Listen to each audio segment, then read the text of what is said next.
भाजीला थोडासा उकळा फुटला की हलवून घेऊ.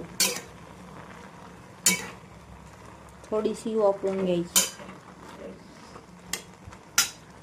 मग भाजीला पिळून घ्यायचे. असे सगळं पाणी काढून घ्यायचं.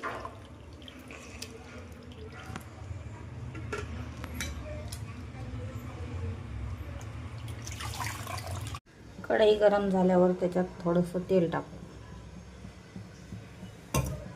तेल गरम झाल्यावर मोहरी टाकून घेऊ. मोहरी तडतडली की लसूण टाकून घेऊ. लसूण तळला की त्याच्यात फोडणीला नंतर थोडेसे जिरे टाकून त्याला हलवून घेऊ.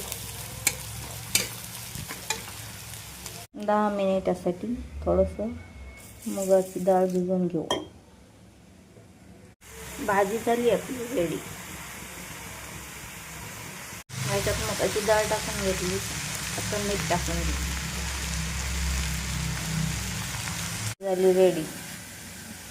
ही भाकरीसोबत किंवा चपातीसोबत खाऊ शकतो. करड्याची भाजी, वरण, भात, पोळी या जेवायला.